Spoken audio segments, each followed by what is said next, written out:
No brinde de ano novo, minha mãe ergueu a taça e disse: "Este ano, você vai pagar o aluguel da sua irmã. Ela está sob muito estresse." Meu pai completou: "Se você se recusar, nem apareça mais por aqui." Eu sorri, tilintei minha taça e respondi: "Então este é o meu último brinde e o último cheque de vocês." A sala ficou em completo silêncio.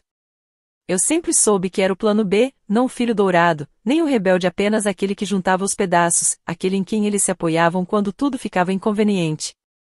Nos últimos 8 anos, cumpri meu papel, paguei contas que não eram minhas em silêncio. Limpei desastres que não criei. Sorri em feriados em que a regra não dita era clara, eu estava ali para servir, não para celebrar.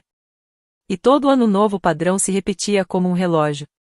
Eu aparecia bem vestido o suficiente para evitar reclamações, mas não o bastante para chamar atenção. Meus pais recebiam a reunião anual, família estendida e tudo. Todo mundo fingindo estar feliz por ficar preso na mesma casa por 6 horas. Eu fingia também. Mas este ano foi diferente. Não porque eu tivesse um plano, e sim porque finalmente bati no limite. Eu tinha vindo direto do trabalho, exausto, sabendo que eles não se importariam. Entrei pela porta e minha mãe mal levantou os olhos antes de me entregar uma bandeja de copos para distribuir. Meu pai comentou que eu estava atrasado. Emma estava encolhida no canto do sofá, os olhos grudados no celular. Minha irmã caçula, a que não mantinha um emprego por mais de alguns meses desde a faculdade, a mesma que eu ajudei em fevereiro passado quando estourou a conta em $2.000. Já passava da meia-noite quando o champanhe apareceu. A contagem regressiva tinha terminado. Os brindes começaram. Minha tia compartilhava algo emocionante sobre novos começos. E então, como se tivesse ensaiado, minha mãe ergueu a taça e se virou para mim. "Este ano", disse ela, "você vai pagar o aluguel da sua irmã. Ela está sob muito estresse." Simples assim. Sem aviso, sem conversa, sem explicação. Eu pisquei. Senti todos os olhares da sala se voltarem para mim. Meu pai emendou na hora: "Se você se recusar, nem apareça mais por aqui." Era isso. Nem um pouco sutil. Como se tivessem combinado antes, como se eu fosse o irracional por precisar que dissessem em voz alta. Olhei para Emma. Ela nem levantou a cabeça. Eu sorri não porque estivesse achando graça, mas porque naquele momento eu soube que era o fim. A queda da cortina. A última apresentação. Encostei minha taça suavemente na do meu pai e disse: "Então este é o meu último brinde e o último cheque de vocês." Ninguém se mexeu. Coloquei a taça na mesa de centro, peguei meu casaco e saí. O ar do lado de fora bateu forte, mas parecia mais limpo do que qualquer coisa naquela sala. Caminhei até o carro em silêncio, ouvindo apenas meus próprios passos. Ninguém veio atrás de mim. Mas o que eles não sabiam, o que não poderiam imaginar, é que eu vinha me preparando para essa saída havia meses. Devagar, com cuidado, fui amarrando todas as pontas soltas. Meu nome foi retirado da conta bancária conjunta, que eu havia fechado discretamente semanas antes. Meu nome no contrato de aluguel da Emma foi removido depois de uma ligação longa e constrangedora com o proprietário. Aquele cheque que meu pai me pediu para escrever em novembro, só para segurar as pontas até o fim do mês, eu nunca enviei. A proposta de trabalho que eu tinha recusado porque minha mãe disse: "Não seja egoísta. Precisamos de você aqui." Liguei de volta para a empresa na semana passada e disse que tinha mudado de ideia. Começo em 2 semanas em outra cidade. Eles ainda não sabem disso. Voltei para casa, minha casa de verdade, aquela pela qual eu trabalhei, e desliguei o celular. Quando liguei de novo na manhã seguinte, havia 7 chamadas perdidas da minha mãe, 2 do meu pai e uma mensagem da Emma. "Por favor, não me ignore." Eu não sabia que eles iam dizer aquilo. 5 minutos depois, outra mensagem chegou: "Acho que estou em apuros. Preciso te contar uma coisa." Foi aí que descobri o quão grave tudo realmente era. E não tinha nada a ver só com aluguel. Nem de longe. Não respondi a Emma na hora. Eu precisava de silêncio. Precisava de espaço. Fiz um café que não bebi e fiquei muito tempo parado na janela, olhando para o nada. A festa da noite anterior passava na minha cabeça como uma gravação ruim. A voz da minha mãe. A ordem do meu pai. O silêncio da Emma. O tilintar do copo.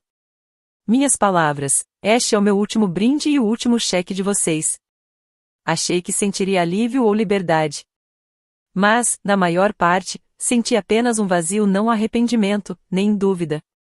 Só uma estranha quietude, como se meu corpo finalmente tivesse parado de se tensionar depois de anos se contraindo. Quando finalmente liguei para Emma, ela atendeu na hora. Sem um oi, sem conversa fiada. Foi direto ao ponto. Eu estraguei tudo. Estraguei feio. Eu não disse nada, apenas esperei. Ela contou que estava devendo cerca de $6.000, talvez mais. Tinha perdido a conta. Pensei que ela fosse falar de empréstimos estudantis ou cartões de crédito. Que estivesse sendo irresponsável, sim, mas ainda dava para consertar. Mas ela continuou falando, e as palavras começaram a perder o sentido. Não era compras. Não era viagem. Era jogo. Principalmente pôquer online. Começou pequeno, depois maior, depois perder, depois tentar recuperar, e perder ainda mais. Sentei à mesa da cozinha, deixando que ela falasse. A linha do tempo foi se desfazendo sozinha. Ela tinha parado de pagar o aluguel em outubro. Disse que achou que conseguiria ganhar alto uma única vez, me pagar de volta, e eu nunca saberia. O aluguel que eu vinha pagando. Eu tinha assumido que ela estava trabalhando meio período e só passando por dificuldades. Toda vez que eu tocava no assunto, meus pais encerravam a conversa. Não estresse ela. Ela está passando por muita coisa. Você dá conta, não dá? Agora eu entendia por que eles estavam pressionando tanto para que eu continuasse pagando. Estavam tentando tapar um buraco sem nunca olhar dentro dele. Mas então Emma disse algo que fez o chão sumir sob meus pés. O pai me disse na semana passada que eles iam falar com você sobre o aluguel. Eu não respondi. Ela continuou. Eu pedi para eles não fazerem isso. Disse que não era certo, que eu estava lidando com a situação. Implorei para não falarem disso durante o brinde, mas eles disseram que você ficaria bem com isso. Porque você sempre fica. Como eu sempre fico. Eu não sabia o que dizer. Não porque não estivesse com raiva eu estava, mas porque eu não tinha mais nada para dar. Não para eles. Talvez nem para ela. Eu não estou ligando para pedir dinheiro, ela disse. Estou ficando na casa de uma amiga agora. Tenho procurado emprego. Aceito qualquer coisa. Recepcionista, barista, o que aparecer. Eu preciso de ajuda. Não de dinheiro. Preciso de um recomeço limpo. Não quero eles envolvidos. Essa parte me atingiu mais forte do que eu esperava. Disse a ela que iria pensar. Não prometi nada. Ela disse que entendia. E, pela primeira vez, eu acreditei. Desligamos. Fiquei sentada ali no silêncio por um bom tempo. Pensei nos últimos 8 anos. Nas vezes em que ouvia não há sem explicação.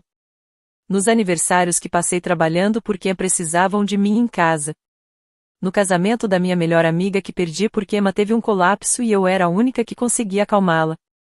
No emprego em Seattle que recusei porque me mudar iria destruir sua mãe. A verdade é que eu não apenas bati no muro. Eu fiquei soterrada pelas expectativas deles por tanto tempo que esqueci como era respirar. Meu telefone tocou de novo. Meu pai. Não atendi. Depois minha mãe. Depois de novo, e de novo. 6 chamadas perdidas em 30 minutos. Por fim, uma mensagem de voz. Coloquei no viva voz enquanto enxaguava minha caneca de café. Você deixou seu recado claro, Grace. Agora venha consertar isso. Foi tudo o que ele disse. Aquela frase me disse tudo. Eles não viam uma filha. Viam uma alavanca, uma solução, uma utilidade e ainda achavam que tinham controle. Eles não sabiam que eu já tinha assinado o contrato do meu novo apartamento. Que tinha começado a arrumar as coisas 2 semanas antes. Que não tinha nenhuma intenção de aparecer em outro jantar de família encenado. Mas talvez a Emma ainda pudesse ser salva. Ela não me pediu para consertá-la. Ela perguntou por onde começar. Isso era novo. No dia seguinte, mandei para ela uma única palavra. E comecei, pela primeira vez, a abrir espaço na minha vida nos meus próprios termos. Emma apareceu na noite seguinte, de Uber, com uma mala de rodinhas e uma sacola reutilizável enorme do mercado, enfiada de carregadores soltos, um notebook, algumas joias emboladas e o que parecia ser todos os lanches da despensa dela. Ela estava abatida, pálida, exausta, quieta demais, mas eu não disse nada. Apenas abri a porta um pouco mais e deixei que ela entrasse. Ela colocou as coisas no chão com cuidado, como se não tivesse certeza de que era realmente bem-vinda. Posso dormir no sofá? Disse. Apontei para o segundo quarto. É seu até você se organizar. Ela não chorou.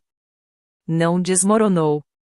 Apenas assentiu, levou suas coisas para dentro e não saiu por um tempo. Eu não esperava que ela virasse a vida do avesso de um dia para o outro, mas me surpreendi com a rapidez com que começou a tentar. Passou os 2 dias seguintes sentada à mesa de jantar, com o notebook aberto, enviando currículos, ligando para antigos colegas, procurando trabalhos extras. Ela não pediu nada. Nem dinheiro, nem caronas, nem conselhos e eu também não forcei. No terceiro dia, consegui uma entrevista em um consultório odontológico para uma vaga de recepcionista. Nada grandioso, sem benefícios, mas um começo. E ela estava orgulhosa de si mesma. Eu via isso, mesmo sem ela dizer em voz alta. O problema nunca foi ela. Era o barulho vindo de fora. Naquela semana, a pressão começou. Primeiro, uma mensagem do meu pai.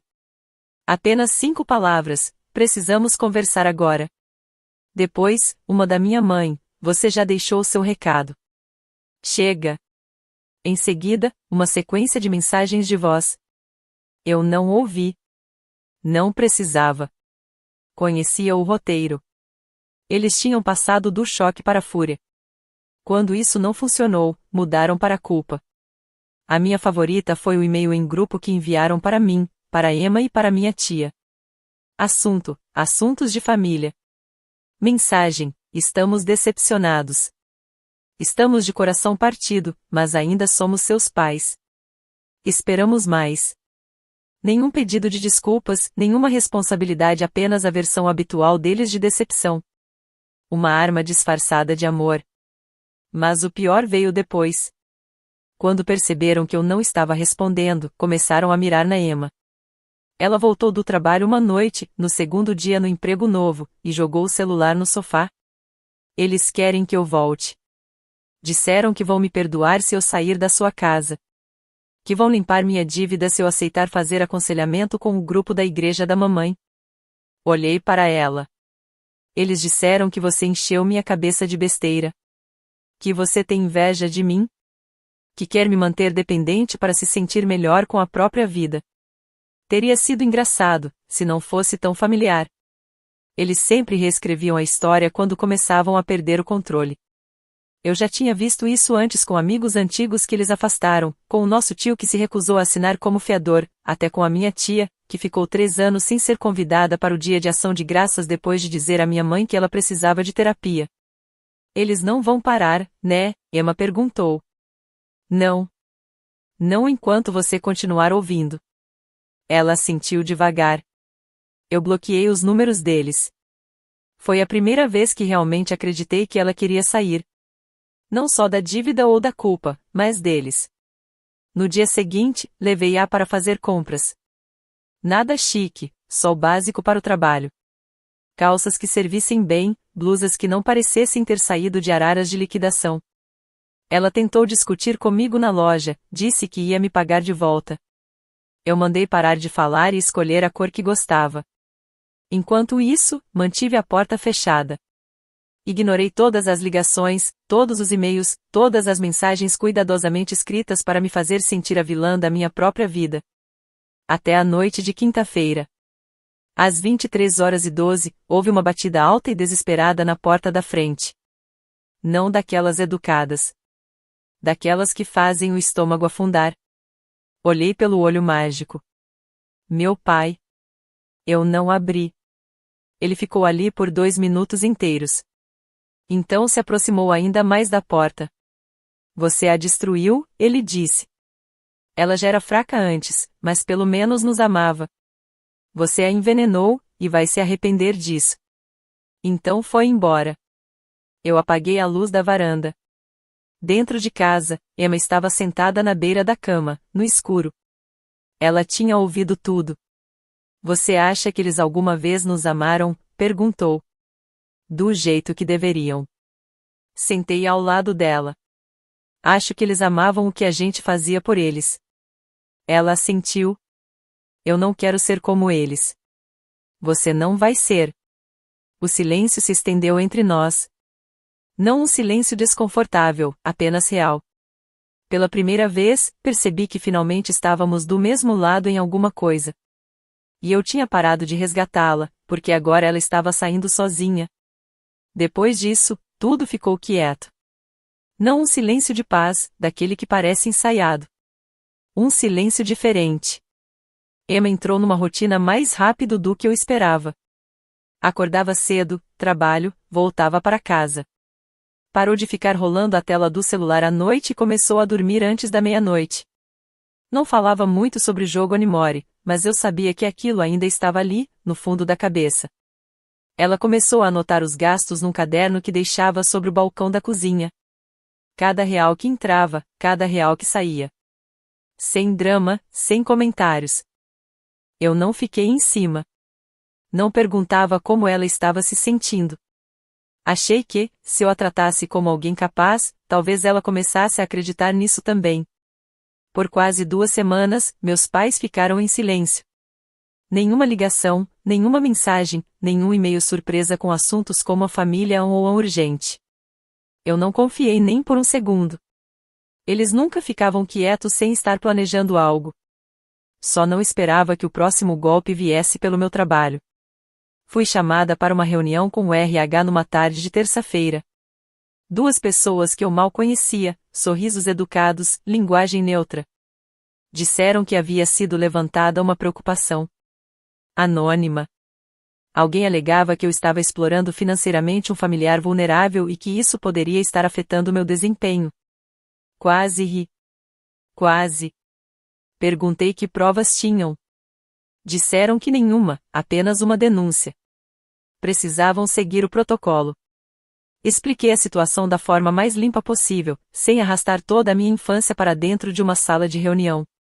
Meu gestor me apoiou imediatamente.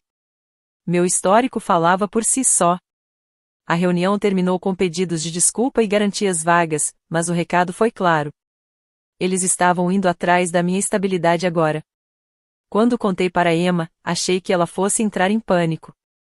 Em vez disso, ficou em silêncio por um instante e disse: eles estão tentando te assustar para você voltar à linha. Aquela frase me parou.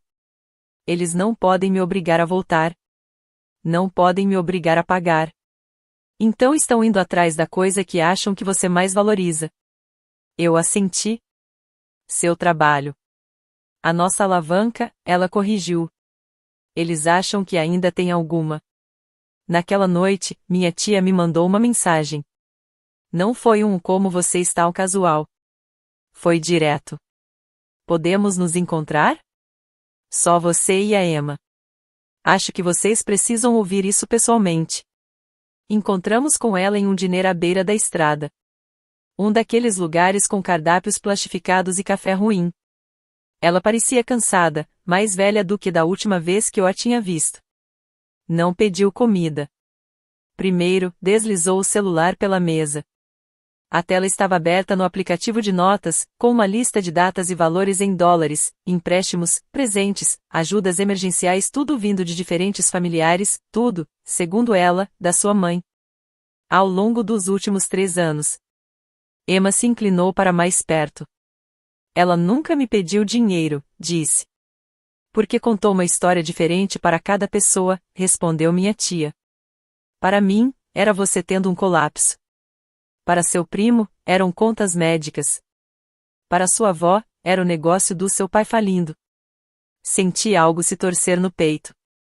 Minha tia enfiou a mão na bolsa e tirou um pendrive.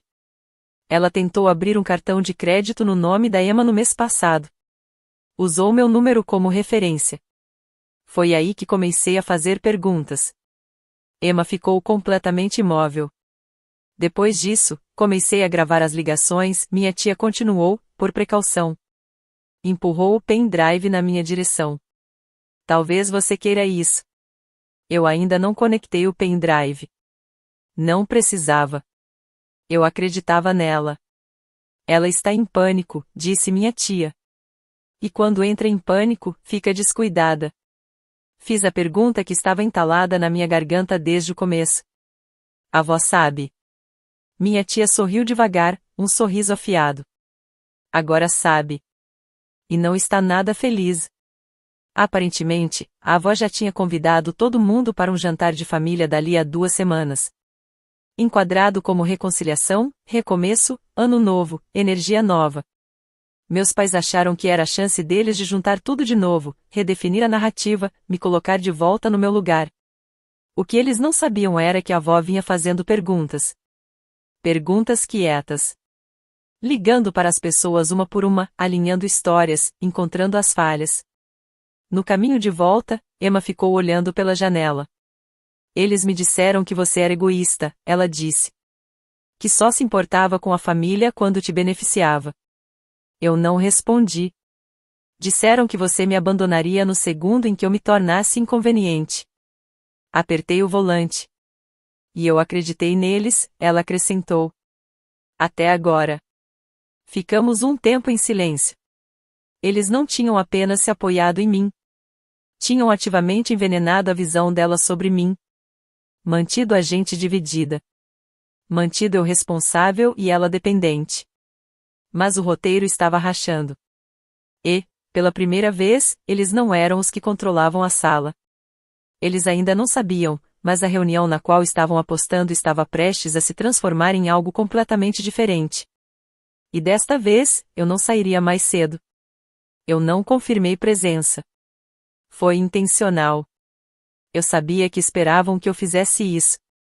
Sabia que estavam aguardando alguma recusa dramática ou uma ligação carregada de culpa em que eu diria que não poderia ir e desejaria tudo de bom. Mas eu não dei nada a eles. O silêncio é a única linguagem que pessoas assim não sabem traduzir. Emma me perguntou 5 vezes se eu tinha certeza de que deveríamos ir. Tinha, sim. O jantar foi marcado na casa da vovó, o que por si só já era uma reviravolta. Minha mãe odiava receber em qualquer lugar que não fosse a própria casa. Ela sempre quis controlar a comida, a iluminação, a narrativa. Mas a vovó insistiu e quando a vovó insiste, as coisas acontecem. Chegamos 10 minutos atrasadas, tempo suficiente para deixá-los observando a entrada da garagem. Quando entramos, tudo parou por um segundo. Dava para sentir a mudança no ar. Minha mãe se levantou rápido demais. Meu pai parecia não dormir havia uma semana. Emma segurou meu pulso e apertou de leve. E então entramos como se nada estivesse quebrado. A vovó nos recebeu como se fosse um almoço normal de domingo. Me abraçou. Abraçou Emma por mais tempo. Minha tia já estava na cozinha servindo bebidas, como se estivesse se preparando para aquele momento a vida inteira. Todo mundo estava lá. Primos, tios, até o amigo da família que uma vez emprestou $5.000 ao meu pai e nunca recebeu de volta. Pessoas que não apareciam havia anos. Pessoas que tinham voltado a responder às mensagens em grupo da vovó. O jantar começou tenso.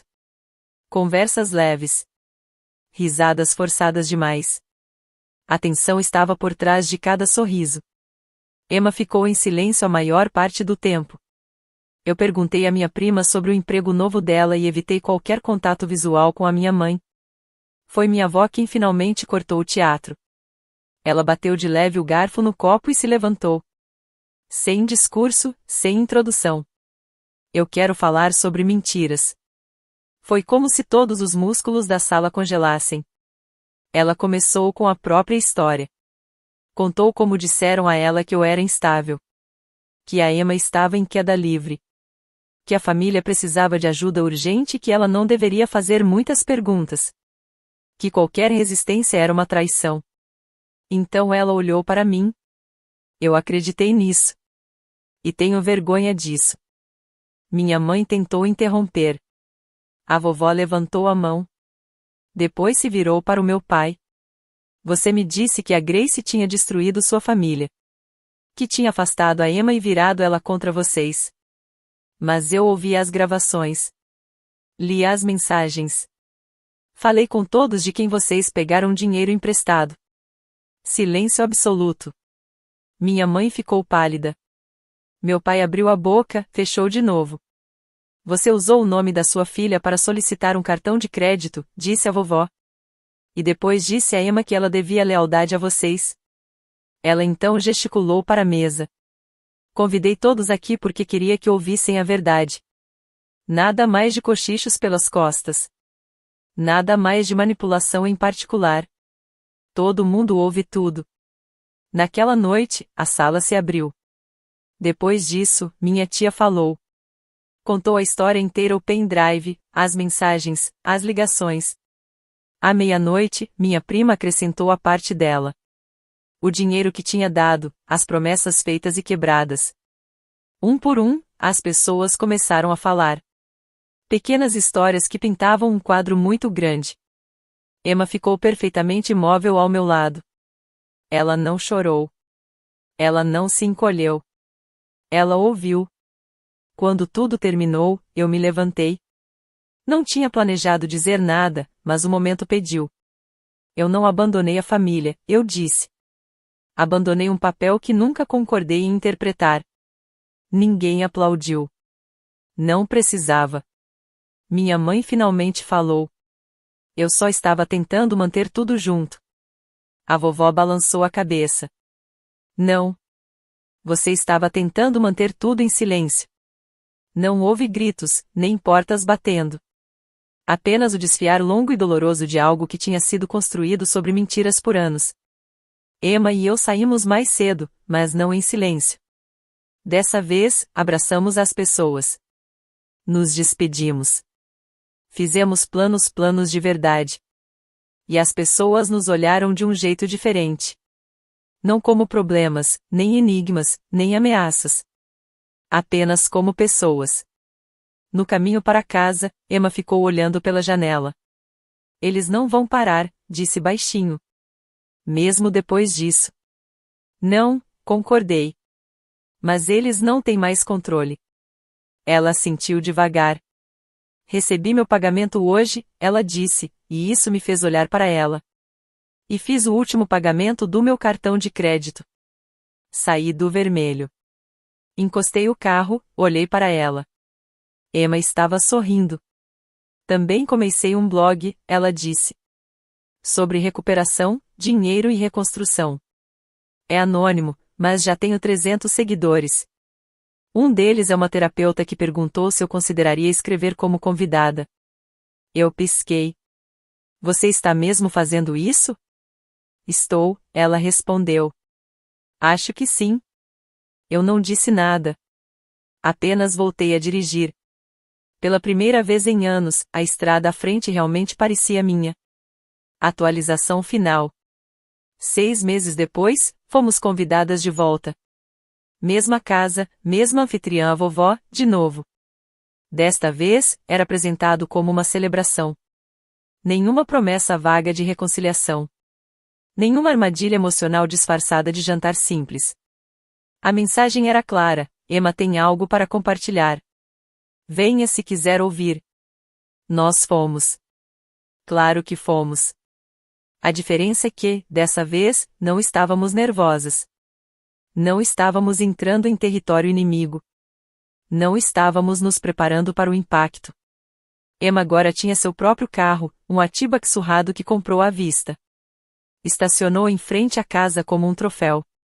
Subiu os degraus com sapatos limpos e uma camisa azul marinho de botões, passada naquela manhã. Eu não precisei dizer que ela estava bonita. Ela já sabia. Lá dentro, a família já estava reunida. Meus pais também estavam lá, sentados rígidos na ponta do sofá, como convidados em um casamento em que não sabem de que lado ficar. A vovó nos abraçou firme, silenciosa, inabalável. O jantar foi mais curto dessa vez. Menos tensão, menos olhares desviando. Minha tia trouxe sobremesa da padaria onde Emma tinha trabalhado, a mesma que a dispensou quando o crédito dela afundou. Pequenos momentos de ciclo completo estavam por toda parte. Quando terminamos de comer, a vovó pigarreou. Emma tem algo que quer contar a vocês. Emma se levantou não nervosa, não sem jeito, apenas calma. Eu queria dizer obrigada, começou, às pessoas que acreditaram em mim quando eu não acreditava. E às que não acreditaram, obrigada também. Vocês me deram um motivo para provar a mim mesma. Ninguém se mexeu. Ela tirou da bolsa uma folha de papel dobrada. Quitei a última parte da minha dívida há 2 semanas. Cada centavo. Sem resgates, sem atalhos. Levou todos os meus salários, alguns bicos e algumas noites em que achei que não ia aguentar. Então ela sorriu. Também assinei um contrato de aluguel. Meu próprio lugar, mês a mês por enquanto. Nada sofisticado, mas é meu. Ainda assim, ninguém se moveu. E o blog que comecei sobre recuperação de dívidas e reconstruir a própria vida acabou de passar dos 3.000 inscritos. Alguém de uma plataforma de bem-estar financeiro me perguntou se eu teria interesse em transformar isso numa coluna. Olhei pela sala. Minha mãe parecia ter engolido o vidro. Meu pai apenas encarava a mesa. Emma não olhou para eles. Olhou para a vovó, para nossa tia, para os primos, para mim. Eu não estou pedindo aplausos, ela disse. Só queria que soubessem que eu estou bem agora. E cheguei até aqui porque alguém finalmente parou de me resgatar e apenas me deu uma chance. Esse alguém, claro, fui eu. Mas ela não precisou dizer. Depois, as pessoas se aproximaram uma a uma. Agradecimentos baixos, alguns abraços, algumas tentativas meio sem jeito de parentes procurando as palavras certas. Minha mãe foi a última a se aproximar. Não chorou. Não implorou. Apenas olhou para Emma e depois para mim. Eu estava errada, disse. E foi embora. Meu pai assentiu uma vez, como se aquilo fosse o máximo que conseguia oferecer. E estava tudo bem. Eu não precisava de fogos de artifício. Não precisava que eles desmoronassem ou pedissem desculpas em longos discursos. A mudança já tinha acontecido. O poder já tinha trocado de mãos. Mais tarde, de volta à minha casa, Emma ficou na cozinha enquanto eu preparava chá. Ela olhou ao redor como se estivesse vendo tudo pela primeira vez. Acho que vou ficar bem, disse. Você já está? Respondi. Ela deu um meio sorriso. Você já pensou em como aquela noite foi insana? O brinde, o silêncio. Você simplesmente se levantou e explodiu tudo. Eu não explodi nada, eu disse. Só parei de sustentar. Ela pensou nisso por um momento e assentiu. Aquela noite foi a pior coisa que eles poderiam ter feito, disse. E a melhor coisa que já me aconteceu.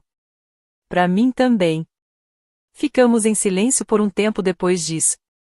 Não aquele silêncio pesado, mas o bom.